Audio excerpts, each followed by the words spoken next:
Well, everybody that's supposed to be out back this morning is out back and looking good. Tux was in last night with Johnny and he gave me a little run around the house. He was on the front porch doing stuff he wasn't supposed to do, and then he was in the backyard doing stuff he was supposed to do. He runs underneath the steps. There's like a cubby hole under the window, under the steps there, and I had to convince him to come out so I could carry him in the house. He was just all frisky. But everybody's good. We're headed in late to school today. Remember, no high school classes today, and the first college class is virtual. So Johnny doesn't have to be downtown until 10, and he's done at 12. It's going to be near 70, sunny, pleasant today. Really nice. Spring weather. We're going to call it spring here in February.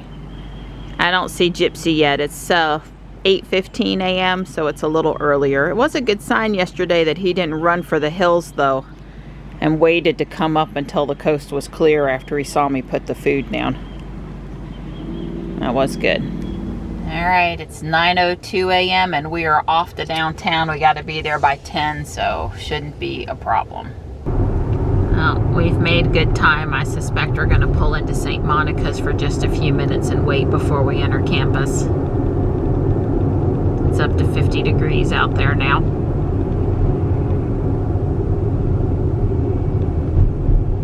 I got Johnny dropped off. This is one of those times where I've got 2 hours to kill and I actually don't know what I want to do. So let's see what Lucky says. I mean, obviously, Boylan Bridge, open 24/7. I have no idea what that is. So let's see, where else? What's the next thing to come up? The convention center. Yeah, well, you wouldn't typically go to the convention center unless you were going to see something on the weekend or during, a specific. Shelley Lake Park, I've heard of this. That's 6 miles away. That's probably pretty. That's up near Glenwood. And that's not a bad thought. I was actually thinking NC State Arboretum. Falls Lake Trail Race parking. That's 11 miles. I think that's up near the dam where Don and I went a couple months ago. Mordecai Mini Park, Blunt Street. That one's really close.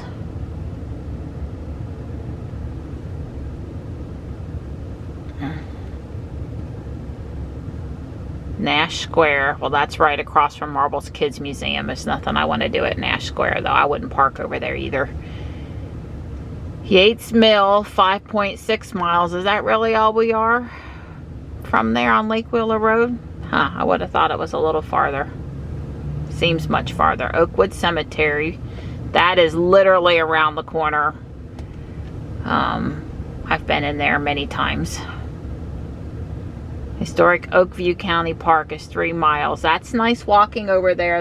They've got the goats and the cotton stuff, so that's not a bad thought, and there's good parking over there.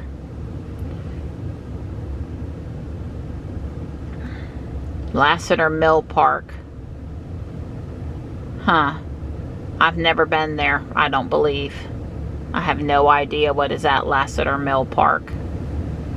Dorothea Dix Park, which there's not a lot to do when there's not sunflowers or a special exhibit or something going on there. Lake Johnson Park.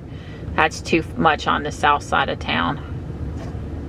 WRAL Azalea Garden. I don't think there's anything blooming right now. Is anything blooming yet? Carver Park. Huh. I don't know anything about that either. It's a little park. J.C. Ralston Arboretum. That's where I was thinking about going. 4.4 miles. Basically work my way west, get on the Beltline for a minute probably, and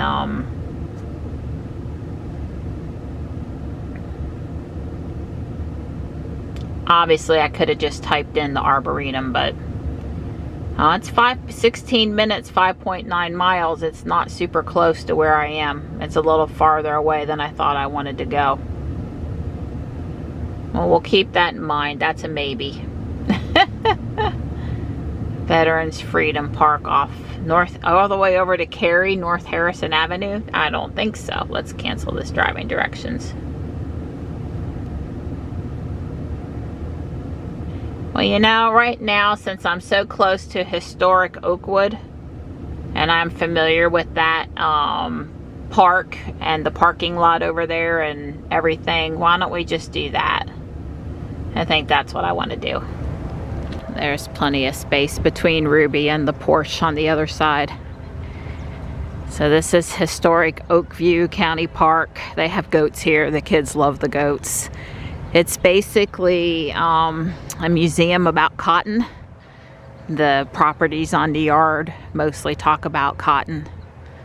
There are several walking trails that meet up here. That kind of a thing. I'm just gonna walk around until I'm tired of walking around, and then I'll head back over to St. Monica's and wait to go back on campus.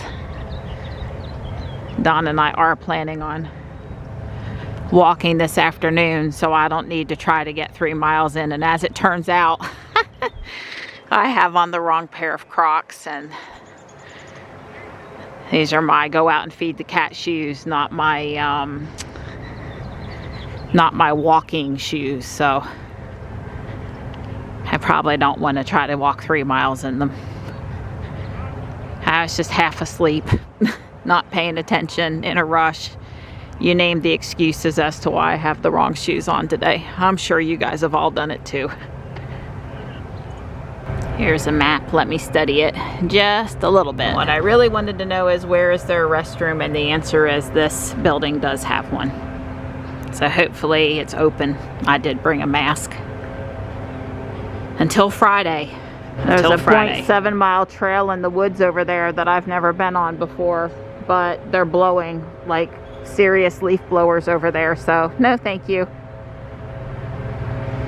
Yeah, all I was trying to say is, as of Friday, maybe it's the whole state, masks are not required anymore. I have mixed feelings about that. Probably in Walmart and Guardian Angel, I'm going to continue to wear my mask. To each their own, right? Follow the guidance, and then, you know, follow your own comfort level. I told Don it's really more about, I just don't want to get a cold even. I've not been sick in a couple of years. Here, I can take that mask back off now.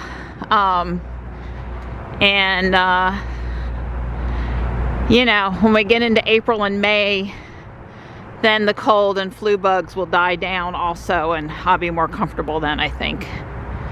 So I think for the rest of February and March, I'm probably going to be more cautious than most, because I just feel like I've been doing so well. So anyway, in a little tiny garden here, the hellebores has started to bloom, and it's very pretty. Very pretty.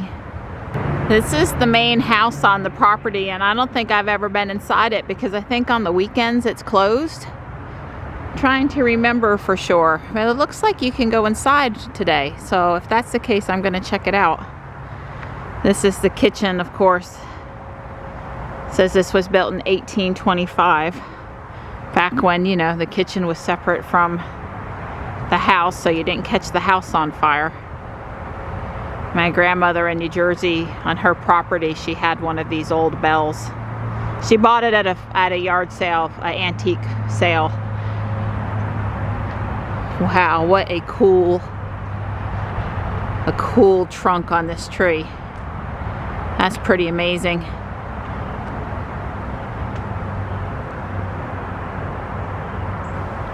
Now that I'm inside, I do remember being inside one time before. This is Napoleon Bonaparte Williams, one of the sons of the founders of Oakview.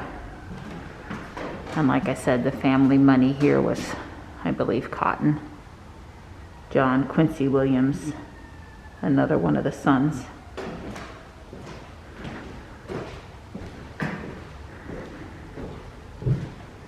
And unfortunately, I guess without being on a special tour, you can't go upstairs. They have modernized this so there is air conditioning in the summer. I believe they have some special events. It's equipped with a, working kitchen. This goes down. This was the men's room, from what I remember. It looks like the men's room, right? Just based on coloring. Okay.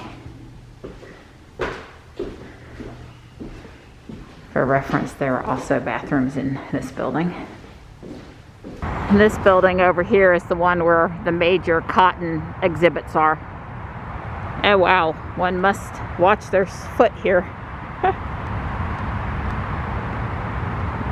Tree root is pushing through. And that is the belt line where you're hearing all of that noise. High 440, the inner belt line. The Oakview Cotton Museum, from field to fiber. And yes, if we hadn't talked about it before, because I think Dawn and I have mentioned tobacco more often, but obviously the American South, including North Carolina, is home to a lot of cotton growing and known for mills and big history of cotton. It says the upland cotton plant is native to North America. The Aztec, Inca, and Mayan Indians of Central America and Mexico were growing cotton and spinning cloth as early as 8,000 years ago. It was also an important crop in the ancient civilizations of Egypt, China, and India.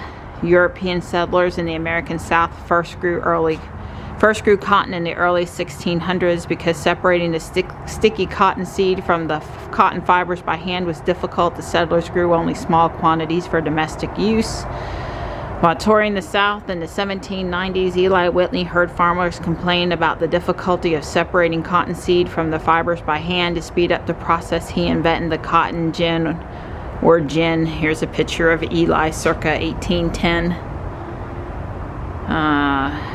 With the gin's invention, cotton's profitability soared and a class of wealthy cotton planters developed throughout the South. And this was part of the Civil Wars. During the Civil War, many farmers abandoned cotton in order to grow food. After the war, the abolition of slavery made it much more expensive to raise this labor-intensive crop. After a brief period of adjustment, a return to cotton production aided the recovery of the South. It was the crop of choice for many of the newly freed slaves for whom farming was a way of life. Since the turn of the century, cotton production has seen many highs and lows, beginning in the 1890s and continuing through the 1930s. An insect called the boll weevil destroyed cotton crops in the South. Another threat to cotton production came with the introduction of synthetic fibers such as Orlon and Dacron.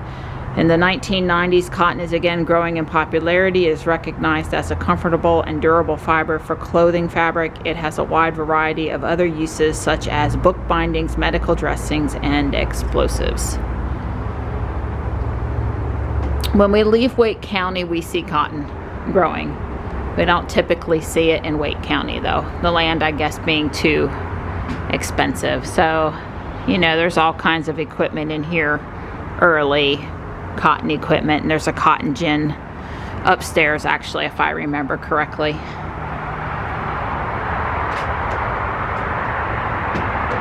That piece of equipment over there says it's an 80 saw gin. Let me go upstairs first.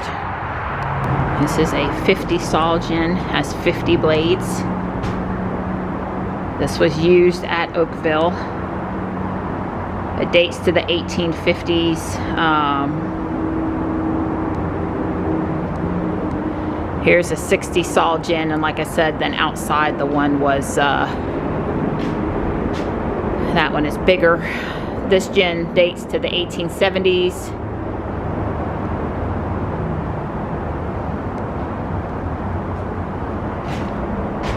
Here's a picture of another type of a gin. Let's go see the one outside. That one's less wood, more metal. If I can tolerate the noise for a minute, I'll walk over here to the cotton plants. Some of you have probably never seen a cotton plant up close. It's certainly not something I saw growing up in New Jersey. Normally here they would harvest this in October or November, something like that.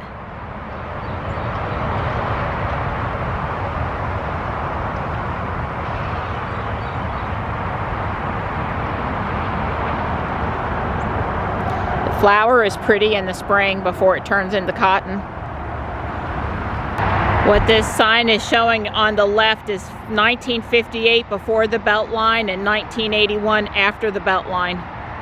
Big difference. It basically said the belt line made historic Oakview no longer rural.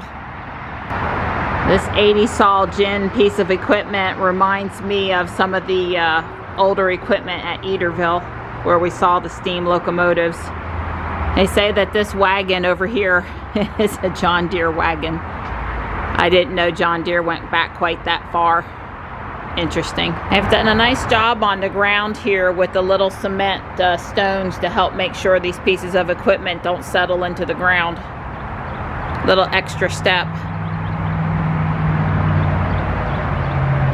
This was made in Atlanta, it says. Well, there's the front of the house. I guess this is the front. It looks more the front to me. I like the old school screen door there. It's pretty. Has wood shingles, I guess some sort of hickory. Cedar. Hello. Are you getting some carrots? The kids over there sure are enjoying the goats. Here you can get a better view of the front of the house now that I've moved away. I am at the tenant house. This is actually not one of the 6 that was originally on the property. This one was moved here from Wendell when it became a park. Very similar to what would have been here. Now, the entrance to this park is a little odd, but the GPS is accurate. It's kind of adjacent to a little industrial park area. Light industry. That's a hawk. And it's sort of, you enter it in a cul-de-sac. It's a little odd, but totally passable and everything.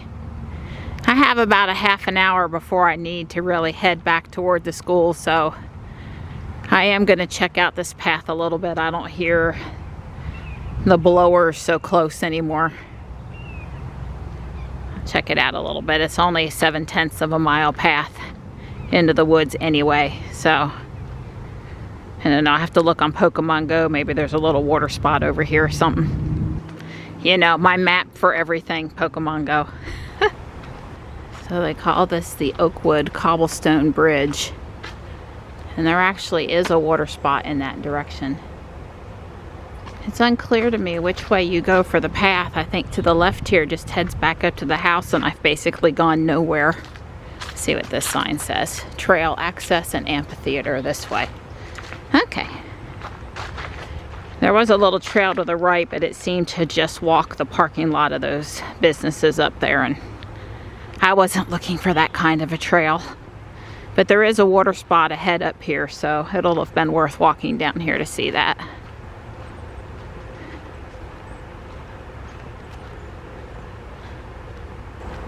Not much going on over here. There is a nice observation deck on the other side over there, and I think what's going to happen is the trail's literally going to curve around the small little pond and go back in the other direction and get me back to the parking lot. So that's what I'm going to do. I'm ready to take my jacket off. It's officially warm out here now that I've been walking a little bit. So that's Honeycutt Trail. It really seems to lead back toward the belt line. There's no dismissing the noise. And this is Jones Creek Trail over here, which I think goes down to the water on the other side of this dam area here. Let's check out the gazebo view. I'm sure in the spring, when the birds all get nesting and stuff, this is filled with a lot more activity. Most of what you're seeing that's green is privet. It's sad to see it. This must be Jones Creek. Nice rock outcropping. I'm sure when we've had significant rain, it probably roars through there pretty good. You can look back this way and kind of see the end of the dam. So there is a lot of water control here. I just walked across essentially the dam that's keeping this pond full. And here's another one of these little cobblestone bridges. You can kind of look back across there from where I came from. Well, I would recommend if you come here that you do this little stroll off the side of the parking lot. Maybe even take the Jones Creek Trail. It'll add 1,000 steps to your day, and it's plenty pretty over here. Looks like they've been in here cutting back. I noticed it over there. Some of the brush just to keep it from getting too built up and, you know, disrupting the view. Which in this case I'm going to say I support, especially when a good bit of it is privet, which we really don't want to keep anyway. Alright, last beauty spot to check out. These are azaleas here, so that'll be really pretty when they bloom. Hopefully Johnny will have another day like this when the azaleas are blooming at WRAL, and maybe Don can come with me. We usually like to go to the WRAL azalea gardens in the spring for the tulips and the azaleas. We never seem to quite make it back for the hydrangea in the summer, but I would like to do that as well. It's because we're not in school anymore. Well, I don't know why, but apparently Johnny's English class only met for about 20 minutes and they're done. So he's asked me to come get him. Good thing I was already back at the car, and basically I'm only 10 minutes away, so no big deal. But yeah, I don't know. His did I say English? I think I meant health. English is first, then calculus, then health.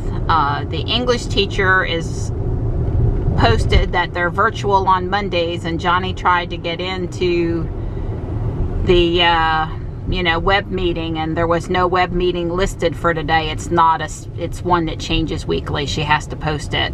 It costs more to have a dedicated one, and that's not really necessary. At any point, it was never posted, so Johnny and the other high school students weren't on campus and they couldn't get in. I don't know if she held class or what happened there. And then I think calculus went off properly. That teacher seems to be serious about kids learning math. And then, like I said, the health was in person, but health appears to be over. So, yeah. At any point, I'll be there shortly, and all is good. Alright, all you vet fans, what year is it? It's pretty cool. I have no idea about the year, though. My guess is a 65. Well, that's pretty sweet. Wish he had a custom plate with the year on it. So, Johnny and I have been home, and he had his lunch. We are back out in Ruby. We have the ODB2 device plugged in.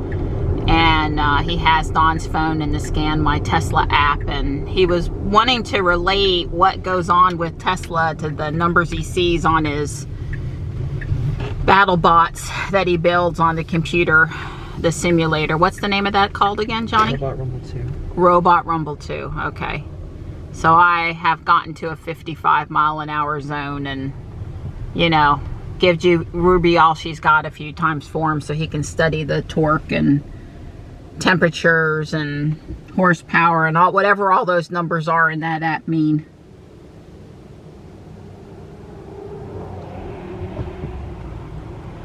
All right, you ready? Mm-hmm. I'm not gonna stop, but that's full floor. So I basically floored it twice. The average cell temperature was 86 degrees. Now it's 90 degrees. The rear stator, so the stator and the rear motor is registering at 154 degrees. Okay. And this is all in Fahrenheit. Sure.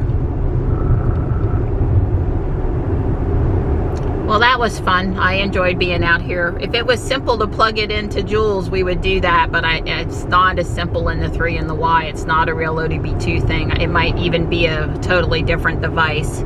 I know Don got this one, BFX, from, I believe he bought it from EVTV, but he might have gotten it off Amazon. I don't remember the full details. It's been a while since we fooled with this thing. It was just been in Ruby's little drawer, not doing anything for a while. The sky's pretty.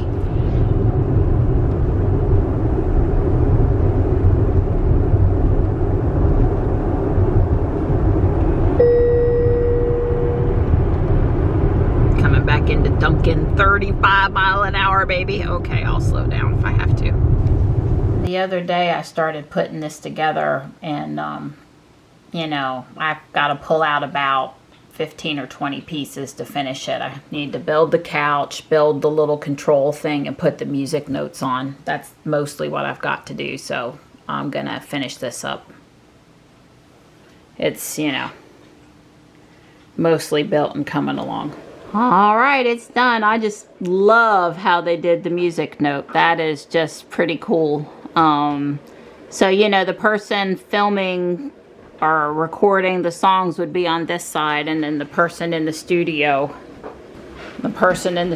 would be over here. There's sheet music, a microphone, some controls, a camera, place to sit, and some water. It's pretty cool. Just so you know, it's not March yet, but in March you can wear that shirt. Oh, I can't? I didn't think about that. Well, I got green eye. Well, you did get off a little early. 3 o'clock. Yeah, a little early. You know, yeah. I did get done what I'm trying to get done. I guess Don's close co-workers, the ones that actually contract for the same company he does, they all work today, but the customer who's a bank, they didn't work today. So Don got stuff done. That's right. More stuff done. Less meetings, less meetings. Yeah. Hi, Bunny. Hello. It's very spring-like out here. How are you today? I'm surprised he's still there because a couple of big dogs just came by with their owner, although they were very quiet, well-behaved, older, big dogs. Well, Don says he's going to do a hit, and he's also fasting. He started at 9 o'clock last night until at least 10 o'clock tomorrow morning, maybe longer, we'll see. After all those treats I gave him, he felt like he had to take evasive action, although It's been a couple weeks, not fast. well, I was going to say, no, it hasn't been quite a couple weeks. I was going to say that there really wasn't a lot of sugar, half the normal maple syrup in the ice cream that most people would put, and just a little bit of sugar in that chocolate hazelnut butter. The chaffles and the everything else we had yesterday was within our normal diet plan, so. But still, there was a little sugar in there. All right, well, you go, Donnie, go. He has an audience today. Just lots of kids around playing, hanging. They're so pretty out here. Go, Donnie, go.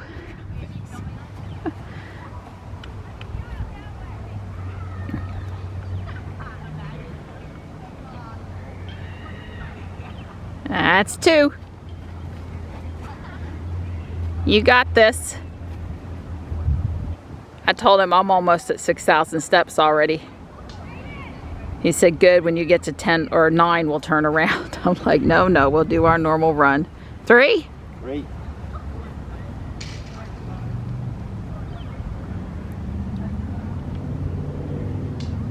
Yeah, yesterday I ran a short interval and I had quite a bit more trouble with my foot. So 4. So I won't be doing a hit, even if I felt up to it, wanted the challenge. That's 5. Can you do one more? Yeah, I'll have to. Oh, it's hurting. Oh, well, don't hurt. Well, one more would be good. One to grow on. Look at that intensity. Good job, Donnie. Is that 5? That was 1. Oh. We walked the whole community center building. That bag was full. We don't bring bags anymore. The people that buy stuff at Dollar General, they use it, drink it, eat it on the way, and they just drop the bag wherever they are. So on any given time up here, we can just find a bag to use for trash. We needn't haul one in. And I was gonna say, I don't think we're doing our youth any favors by letting them eat fast food and throw stuff down and never them have to be the ones picking up the trash.